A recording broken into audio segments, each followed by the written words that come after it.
Rajahmundry municipal corporation సమావేశంలో రసభసగా మారింది. వైఎస్ఆర్సీపీ కార్పొరేటర్లపై దురుసుగా ప్రవర్తించిన అధికారపక్ష సభ్యులు వాళ్ళను బయటకు వెళ్లాలంటూ గొడవపడ్డారు.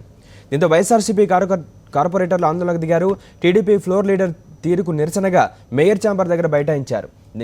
దీనికి సంబంధించి పూర్తి సమాచారం మా కరెస్పాండెంట్ హరీష్ అడిగి తెలుసుకుందాం. హరీష్, చెప్పండి, ఒకటి ఏకపక్షంగా వ్యవహరించడంపై వైఎస్ఆర్సీపీ నేతలు ఏమంటున్నారు? నరేష్, ఈసారి కూడా రాజమండ్రి మున్సిపల్ కార్పొరేషన్ జరిగిన సాధారణ సమావేశం రసారసగా ముగిసింది. ముఖ్యంగా ప్రతిపక్ష సభ్యులను ఏమాత్రం మాట్లాడనివ్వకుండా, అజెండాలో అంశాలను కూడా ప్రస్తావించలేకుండా, అభివృద్ధికి సంబంధించిన ఏ అంశం గురించి అడిగినా సరే ఏదో గొడవ పట్టడం, ఈ అధికార పక్షం ఏదో ఒక గొడవ పట్టడానికి, దాంతో ఇది చర్చ రసాభాసగా ముగిసిపోవటం, సమావేశం ముగటం జరుగుతుంది. ఈసారి కూడా అదే పరిస్థితి సంభవించింది.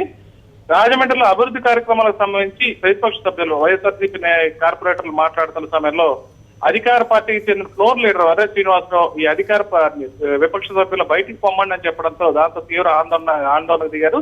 ఇరుపక్ష సభ్యుల మధ్య తీవ్ర స్థాయిలో వాగ్వాదం నడిచింది. ఈ కార్పొరేటర్ల తీరుకు నిరసనగా వైఎస్ఆర్సీపీ కార్పొరేటర్లంతా ఆందోళన దిగారు. మేయర్ పోడియం దగ్గర కూర్చొని బైఠాయించి ఎవరైతే ఈ వ్యాఖ్యలు చేస్తారో వాళ్ళని బయటికి పంపాలని, గతంలో వైఎస్ఆర్సీపీ కార్పొరేటర్ మీద ఏ రకంగా చర్యలు తీసుకున్నారో అదే విధంగా వీళ్ళు బయటకు పంపి చర్యలు తీసుకోవాలని చెప్పినా సరే దాని మీద యాక్షన్ తీసుకోలేదు. దాంతో వాళ్ళ ఆందోళన కొనసాగించారు. సమావేశం మళ్లీ వాయిదా పడింది.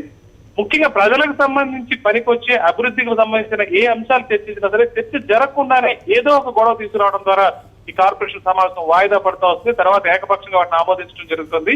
ఎజెండాల అంశాలు కనీసం ప్రజలకు కానీ లేదా అక్కడ కార్పొరేట్లు కూడా పూర్తి స్థాయిలో తెలియక ముందే ఎప్పటికప్పుడు ఈ సమావేశాలు ఇలా జరగడంతో, అంటే ఏకపక్షంగా అధికార పక్షం తీసుకుంటున్న చర్యల వల్ల ఈ రకమైన పరిస్థితులు ఏర్పడుతున్నాయి. మొత్తానికి అధికార పార్టీ సభ్యుల మధ్య ఏ రకమైన చర్య వాళ్ళ మీద తీసుకోకుండానే సభను ఇప్పుడు అర్థంతరంగా వాయిదా వేయడం జరిగింది. మళ్ళీ కాసేపట్లో కొనసాగే అవకాశం ఉంది. Naresh, okay, thank you for the details Harish.